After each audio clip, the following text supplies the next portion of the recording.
Hello there, today I'm going to explain the entire lore of Dragon Quest XI. Well, half of it since I still have to beat the game. Where you are the Prince of Dungersal, a great kingdom.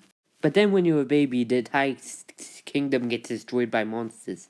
The Queen of Dungersal alongside Jade, the Princess of Heliodor, escape along with you. But your mother sacrifices herself to save you and Jade, and drops you into a river. Why are the monsters attacking the kingdom, you ask? Because you are the Luminary, a brave hero who conquered the darkness. You even get a cool little mark on your hand, and get adopted by this old man. Several years later, this is what you're gonna look like. You have a friend named Gemma, and you have to do this religious cult thing. So you basically climb up to the top of that mountain. There's also this foolish kid who ends up nearly killing himself trying to scare you. Then this bird comes to attack you, and Gemma nearly falls off the cliff, holding on by her fingers. You think you are doomed, but the mark on your hand glows, and then the mark on your hand starts to glow, and then lightning comes out and just shoots the bird. Turns out, your hand is a nightlight. When your mum finds out about this, she finally reveals that you're adopted. Also, you're the reincarnation of the Luminary. Then tells you to go to Heliodor to find more answers. After the mayor tells you, put in a good word about us, and also giving you a map and a horse, you set sail. But on land, why did I put this in script? After having chat with the king, you tell him where you live, he orders his men to go kill everyone that lives there, and then he throws you into his dungeon, saying stuff like, you're the Darkspawn, you're the harbinger of the calamity. You end up making enough noise to grab this guy's attention and reveal you're an Illuminate. He believes you, unlike the king, and it turns out he was actually making an escape hole. After, like knocking out a guy cold, he gets all of our stuff back, and we pretty much escape through a hole into the Heliodor sewers. After escaping the Heliodor guards, you end up encountering a dragon. After escaping the dragon, you end up at this big cliff. After the guy reveals he's an anime character and his name is Eric, you end up making a magnificent jump for freedom. After that, you end up in a church, knocked out. Immediately after that, you go to downtown Heliodor, go to the biggest garbage patch, hoping to look for the red orb. He stole it, the guards got smart, figured out it was him, and chucked him in. But he hid it in the garbage patch mentioned earlier. He ends up looking through it and realizing it's not there, he realizes something. He's been tricked, he's been backstabbed, and quite possibly bamboozled by his old partner in crime, Dirk. After getting back to normal Heliodor by scaring a guard with a dog or making a secret entrance, you end up going to Dirk. Turns out he gave the red orb back so he can make a lot of money, started a business, got married, and now he's rich, living in the best parts of Heliodor. Turns out he was actually bribing the guards to turn a blind eye.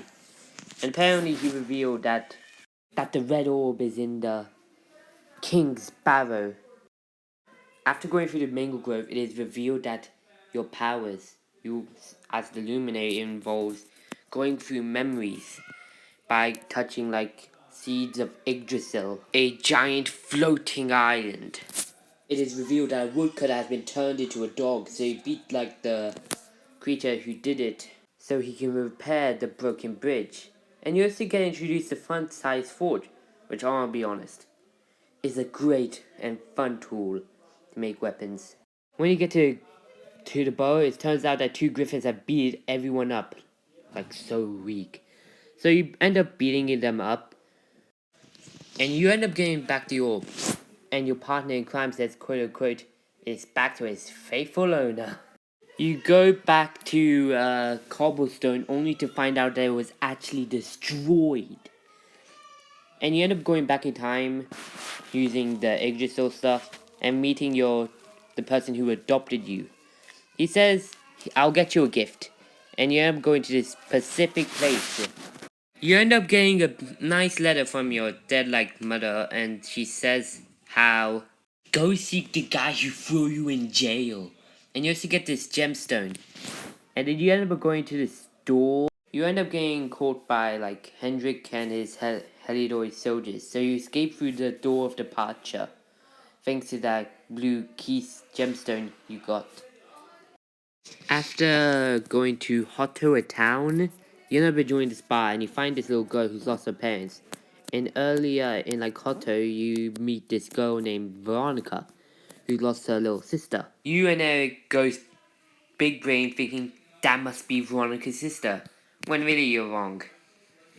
After going through Hotto, she reveals that she was actually captured, and her sister must have gone after her, and you end up going to this dungeon, and you end up meeting her sister.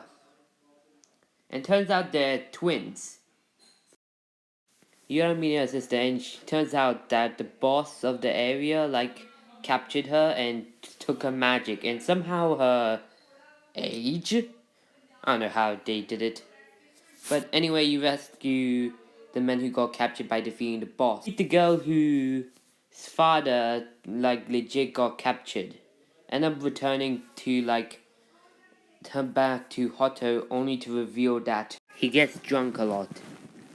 You're setting a real bad example. Eric realizes that he's actually well known among thieves for giving lots of information.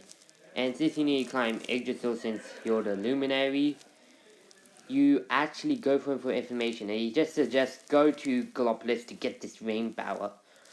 And it turns Veronica and her sister Serena are actually supposed to be your bodyguards all the way up there. So they end up becoming your party members. And you end up getting a pass to go to Gallopolis.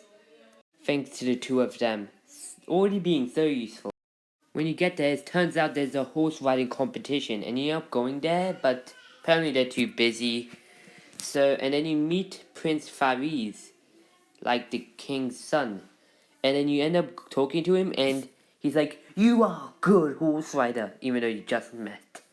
So you end up like agreeing to go in disguise as him to take part in the horse race. Turns out he procrastinated on his chores of being the prince of Gallopolis. So you end up doing that and meet Silver. A jester at the circus where you explain the plan for the race, thanks to the large crowds that are so noisy. And you end up winning the race, blah blah blah. Turns out something terrible happened. The Slayer of Sands have returned and knocked out someone. And you can't ask for the rainbow just yet because Prince Fariz has to go and deal with it being the king says stuff, seize your place in destiny and stuff.